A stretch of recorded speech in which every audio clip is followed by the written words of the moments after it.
scene for this hour discussing e-mobility investment in Africa.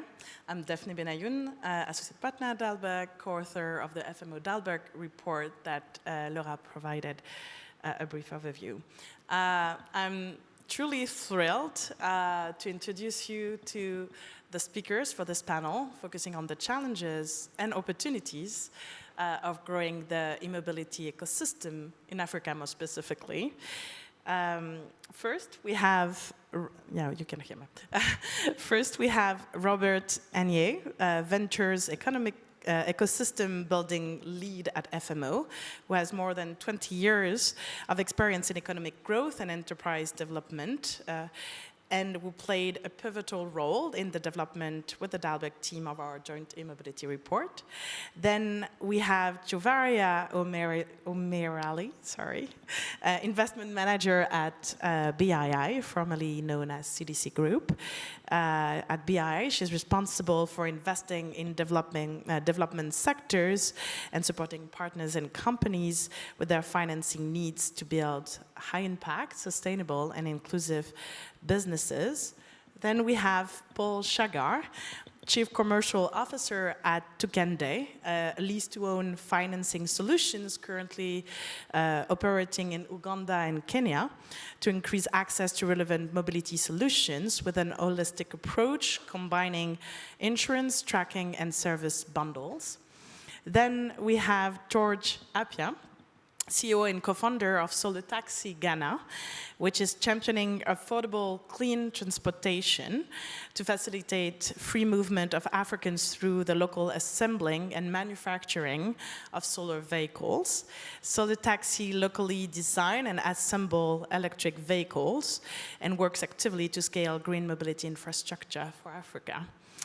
And last but not least, we have Jade Boumouche, who is the co-founder of Embo Ventures, a venture capital firm helping Africa's leading entrepreneurs tackle climate change, and which includes renowned Opibus now Rome, one of the leaders in innovative electric mobility solutions on the continent. We'll try to save some minutes at the end of this panel for any questions that the audience may have. But now let's start with the conversation. So we've heard from Laura an overview of the case for e-mobility investment in Africa. As actors of the ecosystem working to make the transition to e-mobility solutions happen, my first question to the panel would be, what do you see as the most promising use cases for e-mobility solution in the continent, and how it differs from other markets? And maybe we can start with Jade, and then we'll, do you have? Thanks. Thanks. So if we actually start to look into what actually drives emissions, what actually drives uses, right? It's primarily commercial vehicles all across the continent. So in a country like effectively Kenya, just to give an example, half of all the emissions that are actually coming out are through commercial vehicles. And that's an element that we don't necessarily recognize. Now, the other element is commercial vehicles are also tend to be the oldest fleets, right? This is a cost minimization exercise. And if we're going to be a little bit awkward about it, right, it tends to be stuff that comes out of places like the UK or Europe, right, and just kind of ends up on the continent as a bit of a dumping ground. Now, the unfortunate reality is also that as we look at what are the use cases, right, those commercial transport company operators don't necessarily have the capital to be able to invest into brand new fleets. So when we talk about e-mobility, when we talk about the electric kind of transition, we also have to acknowledge that there's a capacity question.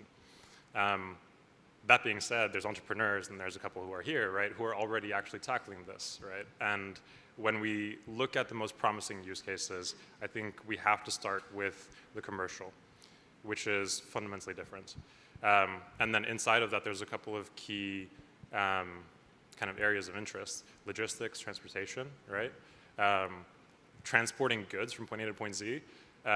Especially as you look at what is the natural next step when it comes to the increase of essentially population, the kind of African kind of like inter-African essentially trade agreements, all those things, it's going to be more goods and more people moving from place to place.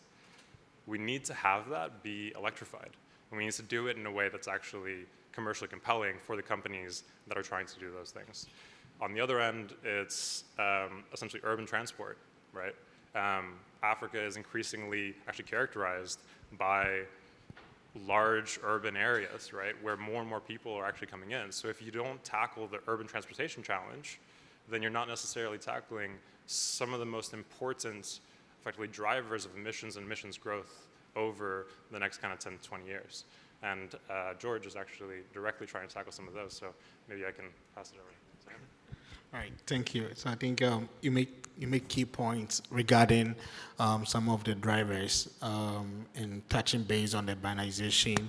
Mobility is quite low in Africa compared to other continents, but interesting enough, the continent has some of the highest rates of growing middle class, and mobility is not low because Africans don't want to move, but they don't have access to that one.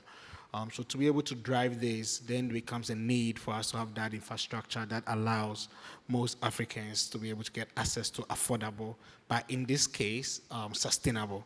So, I mean, definitely you can't develop an economy without an efficient transportation infrastructure and access to mobility.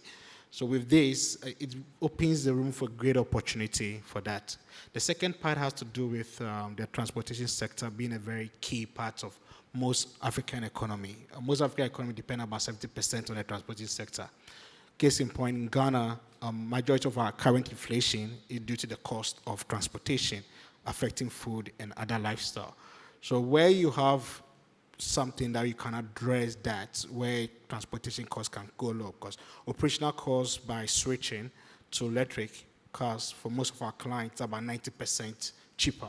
So if you are spending about, let's say, $500 a month, you are now spending about $50 a month. This is money that goes back into the economy for better, efficient use of it.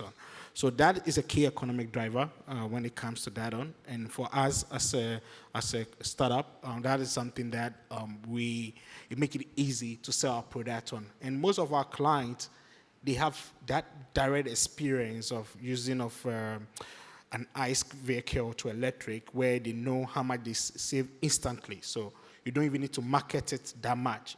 Like it's like, oh wow, I like this product because I saved that much. So the economic driver is there, but still we need some form of infrastructure to back it up, and this kind of investment also to help propel the local productions and stuff like that to meet the demand.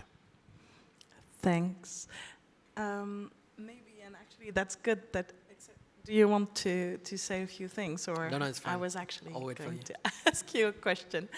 So, because we started to touch on that nuanced view and already touch a bit on the challenges, we know that we are at a moment right now where more than ever we need to find ways to accelerate the transition to decarbonize societies.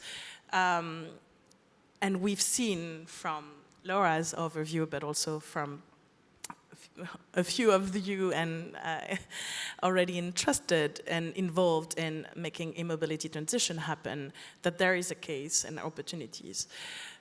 But what do you see is missing, or what needs to happen now and in the next few years for e-mobility transition to happen and e-mobility solutions to reach their full potential in Africa more specifically? And maybe I'll start with you, Paul. Great, thank you. Good afternoon, everybody. I think, when we talk about e-mobility, we talk about the products that have been R&D, engineered, designed primarily for the Western world, or the more developed part of the world, let's say.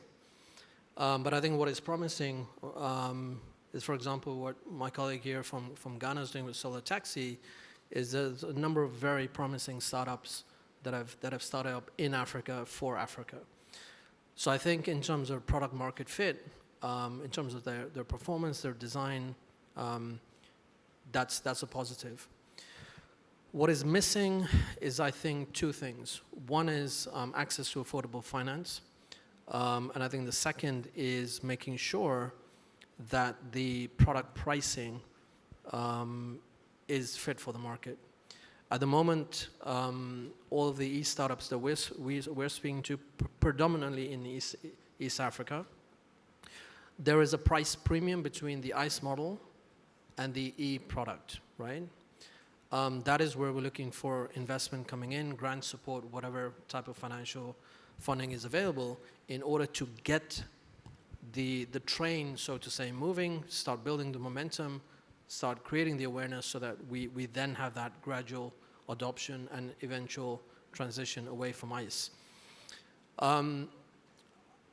What Tugende does is we're a fintech platform, so we provide primarily 4 pillars. One is affordable asset finance to the unbanked and underserved population that find it very difficult to get access from any banks or any MFIs.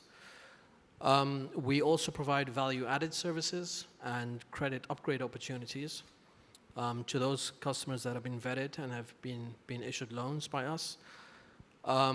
Third is, and I think this is a key unique selling point and differentiator that's happening on the continent, is with the investment in technology, we provide digital and verifiable credit profiles, again, for people that literally had no record with credit reference bureaus.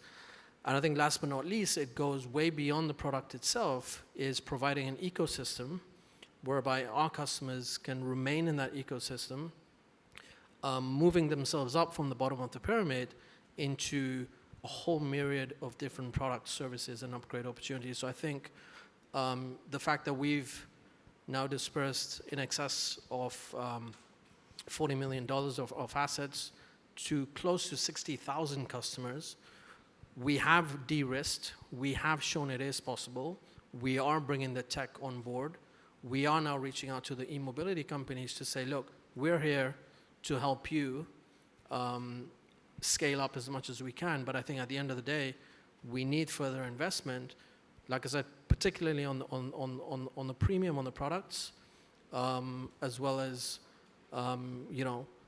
particularly on the recharging infrastructure side. So be it battery swap stations or recharging infrastructure. I mean, I think we'll come to it later in terms of what the government policies are or are not in place right now. Thank you. Thanks. Maybe I'll ask actually the same question to you, Robert, from an ecosystem perspective, actually, and then Javaria. What do you feel is needed from the ecosystem? What's missing to actually be able to accelerate the growth to the potential we think it could get to? Sure, thank you. And maybe I'll start with the opportunity side of that equation, because I think what we are seeing is a conducive policy environment and policies that are helping progress this industry. And I think Laura touched on it in terms of 10 plus countries having policies around e-mobility, but perhaps even at a more macro regional level, we're seeing ECOWAS, the West African countries, having a roadmap to fuel efficient transition to fuel efficiency, and which is opening up opportunities. And I think what we need to continue to see more of is how different countries will be incentivizing this transition and really adding details to the regulatory environment at the national level that continues to allow for businesses to innovate and address this market. And so, one thing, I think you just touched on this, is that what we need to see more of is that kind of the development of common charging standards that are going to allow the infrastructure and the interoperability of the infrastructure to expand, and then really allow businesses such as George's and other to really embrace that and get more consumers on board.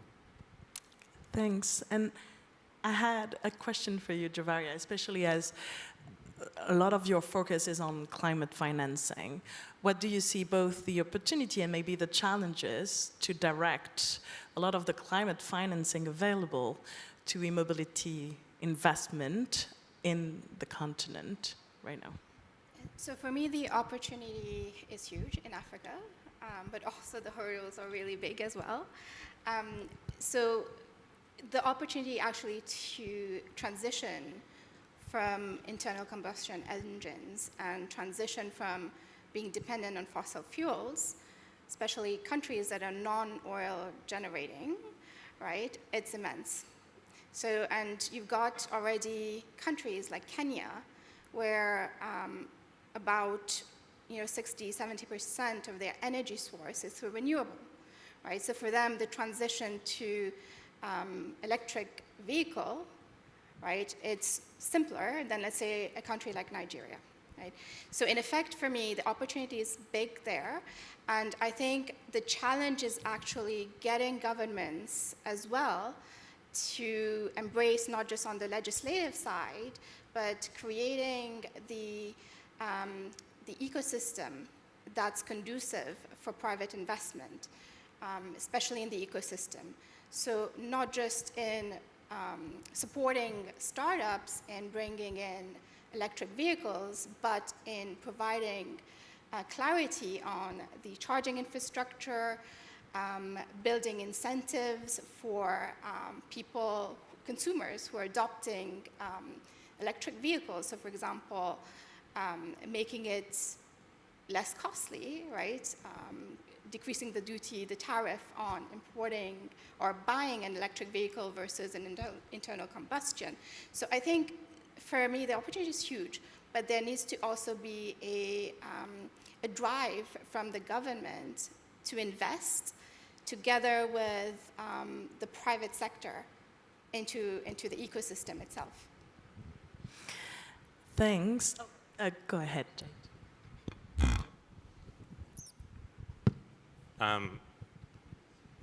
Just to add on to the element of effectively cost, right? I think one of the elements that we don't often actually talk about, particularly in kind of environments like this, is if you're trying to build today an EV on the continent, your supply chain is international, like entirely, right? It doesn't necessarily have to be.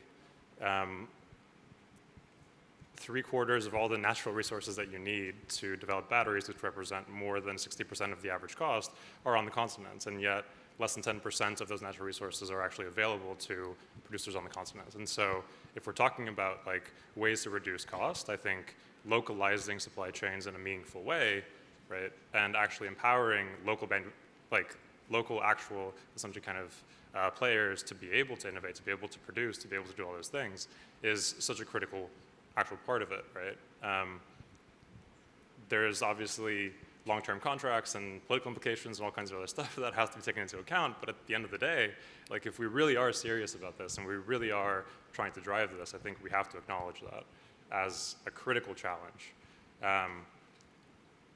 We were speaking to a couple of players who were trying to produce basically cheaper kind of like EV batteries, and there was basically just a cost that was unescapable, right? There was a level that they could not go below.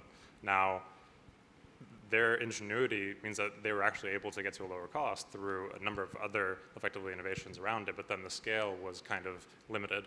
If we're able to change kind of the reality on the ground, I think we can get to something that's not just relevant in the African context, because if you can create an EV or any kind of EV area on the continent, you're probably going to be highly competitive in most other parts of the world. And so that's just a reality.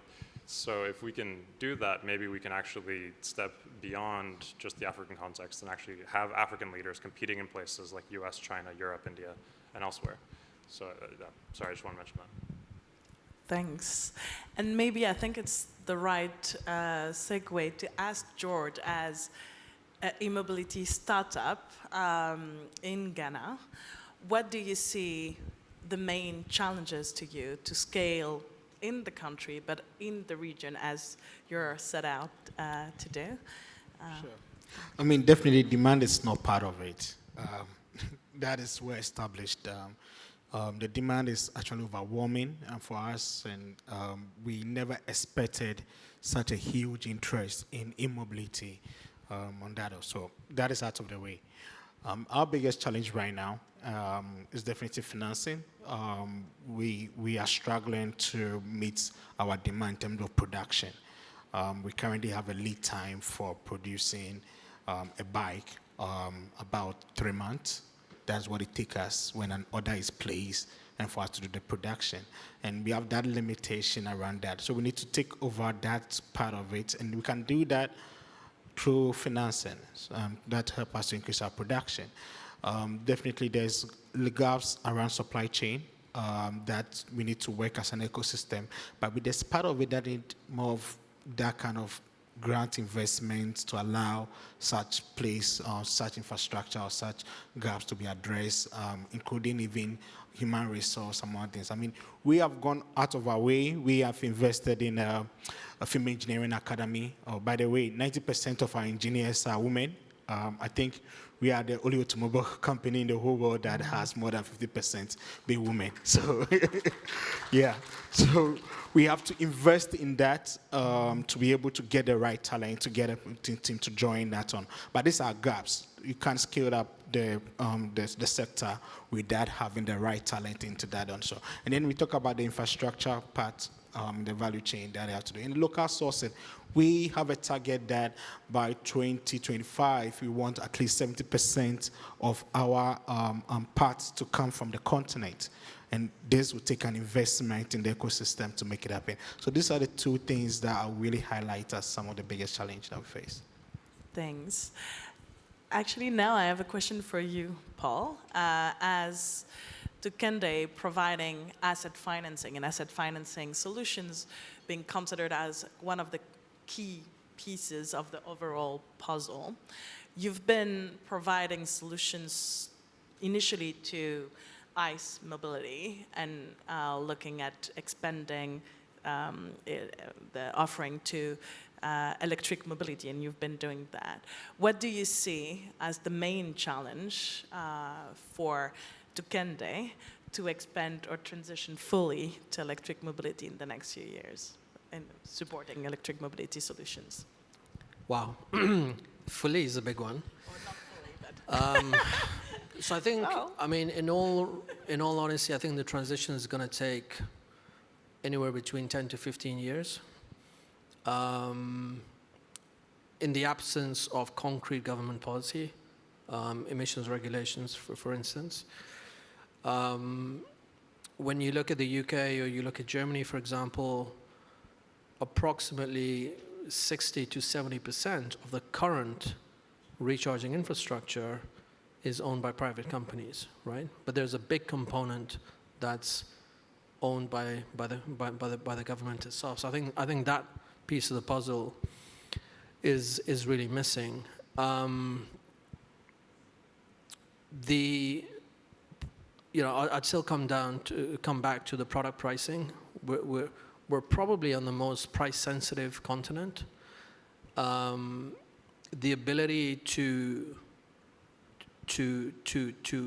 vet and issue loans to people that have no credit history is very difficult. But I think when you look at Tukende, with the 50,000, 60,000 customers that we have, we already have what we call alumni clients that have already gone through one lease-to-own cycle with us.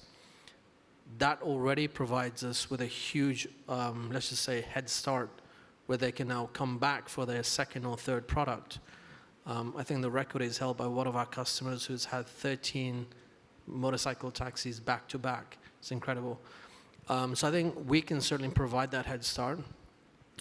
The fact that you have, I mean, if you take Uganda, for example, you have approximately 700,000 youth joining the labor market every year, right? Now, mobility is arguably one of the biggest sectors for growth, both in terms of necessity, as well as potential very large potential sector for employment. You have university graduates riding motorcycle taxis. They shouldn't be doing that, you know? So I think with that huge labor force coming on board and the fact that mobility is a huge catalyst for further growth, I think that itself is a huge springboard from which you can use companies such as ourselves to say, look, you know, we've got the track record. We know how to do this. We're actually innovating rapidly using technology that helps with things like eKYC, you know, quicker onboarding, quicker on-ramping, quicker expansion within our own ecosystem of customers that are already with us. And remember that when you look at it from an impact perspective, going to Laura's previous slide, every customer of ours actually creates 2.5 jobs, right? So we don't only finance the customer and his or her asset, but we're providing a whole package, right, around insurance, GPS, medical insurance, life insurance, safety riding, everything else. That's only within the motorcycle space, but we're doing the same in cars, trucks, boat engines, etc. So I think, you know, we've created the history, and let's just say our CV looks pretty good. And I think that's the huge missing piece is, I think firstly, grant support. The products are certainly coming on board, East and West Africa. Pricing is key, and I think further investment, particularly in the infrastructure for battery swapping, not necessarily recharging, because a lot of the mobility that we're financing is for entrepreneurs that use that mobility either to transport other human beings or provide different services, for example, food deliveries or e-commerce deliveries as well. So that's what I'd say on that point. Thanks. What I wanted to do before opening to questions from the audience was to have a round, Robin, for each of you to say what you're most excited about when you look at what's next for e-mobility in Africa from you. I thought it would be quite interesting from your different perspectives. Sure. Yeah, can you hear me? Well, why don't I start with what we would like to see more of, which is kind of exciting, and to plug the report one more time, and also to give kudos to the Dahlberg team for doing an amazing job on that. But you know, we really end the report on what potentially there's opportunity to look more at. And I think it's this idea around carbon credits that hasn't been explored a lot. And we're starting to see it in other industries. But if we can really put more investment and understanding into how you do the calculation around the different energy sources, and of course it's difficult because of the fluctuation these days, but still I think there's real opportunity in that, and that's pretty exciting. So on my side, I think what's really exciting is the innovative business models that you're getting in terms of pushing a consumer adoption. You've got from Tugende and Solar Taxi, right, where you've got these new ownership models where you don't own outright the asset. And I think this is where I think it's very exciting on the continent, because you've got, you know, entrepreneurs like these guys who are trying to find how to increase adoption, make the product, make an electric vehicle affordable enough for the typical African, right? So I think for me, it's the exciting bit is about the innovative business models.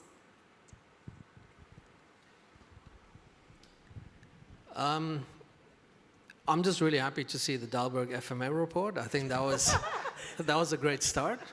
The fact that we've actually got stage presence here, I think, shows that certainly at this level there's a lot of interest. We just have to build on that momentum. But I think for me, what is most exciting is the fact that you do have homegrown solutions, like Javaria just said.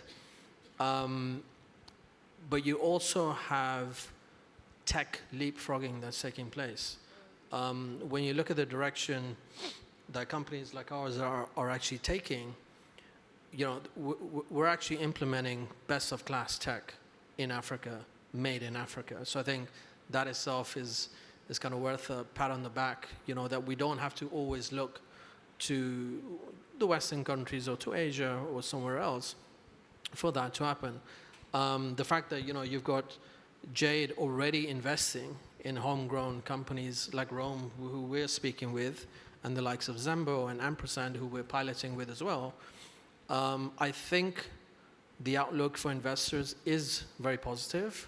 I think you now have companies, and enough of them, that do have a track record to say, look, our products are good, they're made for Africa. They are now more or less at a price point that's very similar to the OEM pricing, be it locally assembled. So hopefully, we can build on this momentum and take it forward. So I'm very positive. Thanks for being positive on that. Yeah, but for me, as an entrepreneur, as an innovator, waking up every single day knowing that what we do have direct impact in the lives of Africans is something that drives us, something that makes us excited to every single day go to work on, because we are seeing that economic benefits reflecting in the life of unemployed. Majority of the writers I work with, if have not been us, they would not be employed. So we are solving direct need, direct problem in our society, in our communities. The cost of transportation remains a barrier to economic development in most part of Africa. We can bring food from the farmlands to the urban cities, and this is something that is real and that direct life, direct living consequences. So for us, that part of our work, that motivation is something that we're really excited about. The ability to create a mobility infrastructure that really propel the growth and development in Africa in a sustainable and green way is what excites us, and that's what we are positive about also. I'm excited that we are no longer asking the question, why should we do e-mobility in Africa? We're just doing it, we're saying how. And I also am extremely excited that this is no longer just kind of 2 or 3 companies, right? This is the entire value chain. This is battery manufacturers. This is people working in chemistry labs to develop better chemistry. This is actual asset financiers, right? This is everyone coming together in an ecosystem that is now mature enough to see scale. And that's really exciting. We can get somewhere with that. Agreed. This is definitely.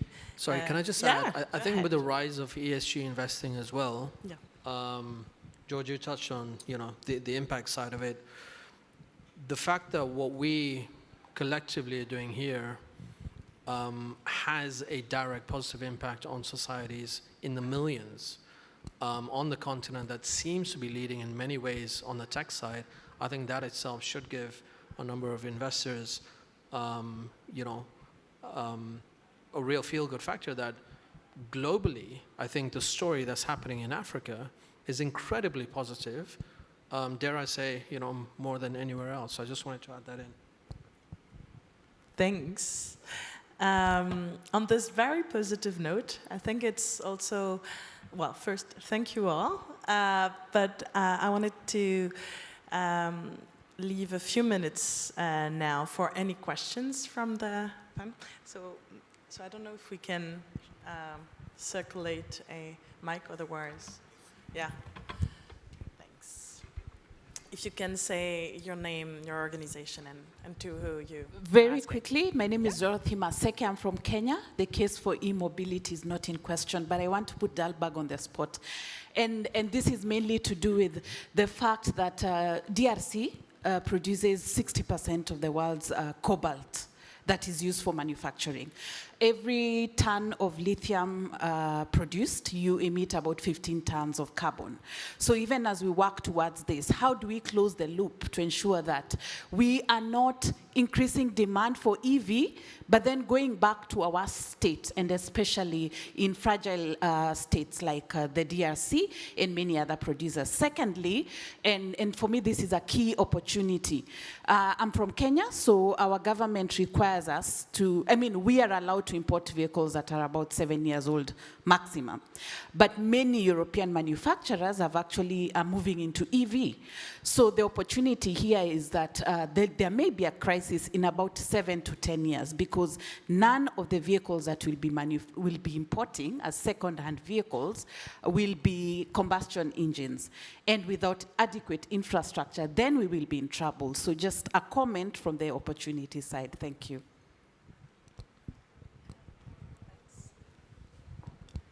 Yeah, so do you have any, so thank you for this.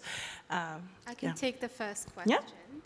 I think, so your question was around basically cobalt mining, right? So the trend that I'm seeing in Africa, the battery chemistry that is prevalent right now, especially for two-wheelers, is non-cobalt rich. It's actually iron rich. And this is actually one of the key aspects why the cost of electric vehicle is more affordable than a cobalt-dependent battery-powered electric vehicle. It's true that cobalt as well, compared to the cobalt chemistry battery, compared to iron battery chemistry, has a lot more range, is more energy dense. So what I'm seeing in the future, what could happen, which is happening already in India, is a building of the recycling value chain as well.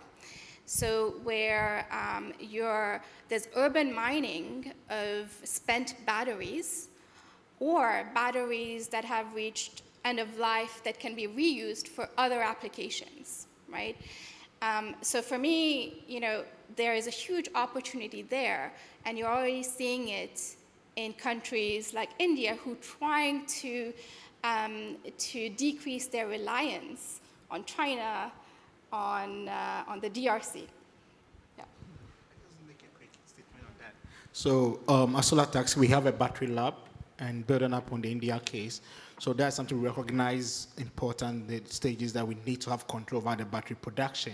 So what we do, we work with Zipline, who have battery packs that they use for flying their drones, but have reduced or degraded. But those batteries are repurposed by us through our battery lab, and we package it for two-wheelers. So we have a number of our two-wheelers now, especially the ones that we convert bikes for ICE bikes to electric bikes. That depends on using such batteries, and they work perfectly. So we can always give a life cycle, a second life to these batteries. When they degrade from using it on a two-wheeler, we can rather repurpose for other things on. So there's that opportunity also, not to always go back to mine, but also repurpose and reuse that. Yeah. Those were excellent answers. I have very little to add except just one small thing, which is what we do mine, we export out of the continent and then we import right back. So when you talk about emissions, like, there you go, right? So let's just stop doing that. And then on point number 2, right, particularly in the case of Kenya, in 8 years, I believe we won't need to import EVs because players like Rome and others will already have established what we need to be able to get there. And those are the reasons that we're investing in them today. Thank you. Simon? Simon Davis, Ox Delivers. Firstly, an invitation. So when you've finished with the panel, the first EV truck purpose designed for the continent is outside, so you should come and have a look. My question for you is about financing, right? So we run operations today to demonstrate the revenue model from rural logistics. And we just financed a bunch of Mitsubishi trucks, and the bank would give us 30% over 3 years, right? And that's for an established manufacturer. We all know that EVs are cheaper to operate, cheaper to maintain. They make loads of sense. They stop importing oil. So as from a continental point of view, it's just win-win-win. Where's the green capital going to come from to cover the other 70%? Because the local banks, if you're lucky, are going to advance 30%.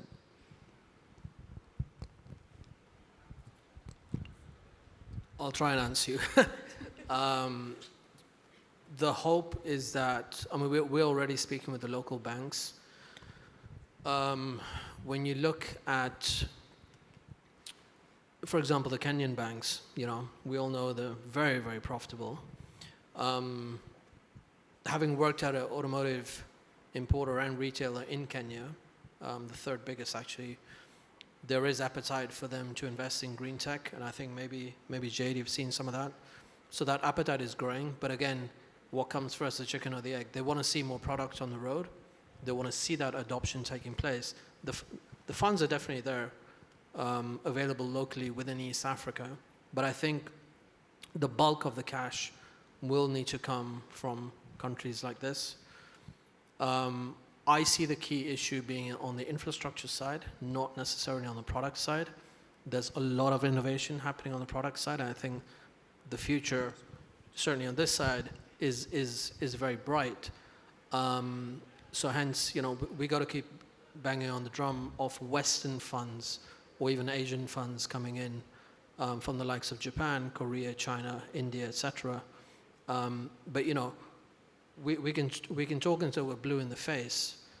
The fundamental point here is, if we're not in a crisis 7 years from now, because let's face it, all of the world's top 10, top 20 OEMs make less than 5%, if not less than 1% of the global revenue in the whole of Africa, right?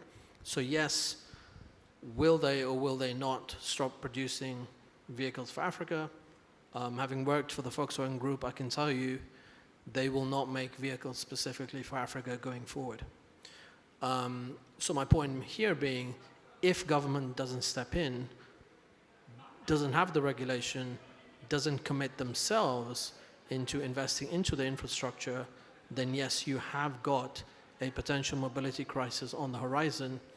Some of that gap will be filled by the homegrown products, but again, the vast majority of the population may still want to drive a Toyota or a Volkswagen because they want that badge and they want that reputation. And one thing that we haven't touched on here is the resale value, right? So what we're already seeing with some of the e-bike companies is, the first question is, you know, what am I going to get for my e-bike in 2 years from now once I've paid out for the financing, right? And again, that's the chicken and the egg story, where in my opinion, we need to look at the investment community to say, can you invest, for example, in the buyback of certain products, right? Where we can then release them out or resell them. But again, these are, you know, discussions that are still at a fairly nascent stage right now. And just to quickly add, I mean, very good question. I think that's why we as FMO wanted to work with Dahlberg and invest in looking at this sector to help us on our own journey and understanding how we can best play a role in financing this. But, you know, we're already starting to see a lot of international corporate-backed foundations, or whether it's from the innovative side of the corporates coming in and financing this space. So, yes, definitely a need, and I think there's a lot of work to figure out. Thanks. Unfortunately, we won't be able to take any other questions, but our panelists are there, and do not hesitate to come to them. Thank you all for not only coming, but for this fascinating discussion. And yeah, wishing you all. And yeah, we won't be able to take, unfortunately, questions, but you can do after that. Okay.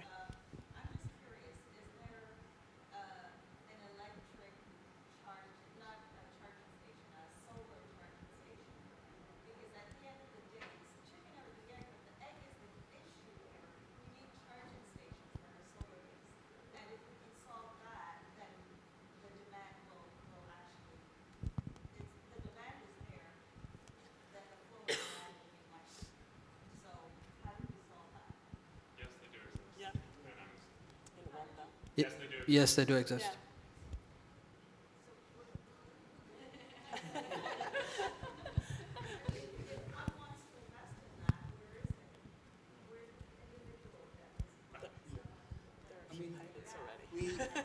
We do have a pilot models of that. For the past 8 months, we have been speaking with AFD to be able to raise some grant funding to scale that up on. So the gap here is financing, but they do exist practically. They do exist, and I know that there are also some in Kigali and other places on. So they do exist, but the gap is financing. We do have one on our premises. But for us to scale it up, we need some form of financing to make that happen.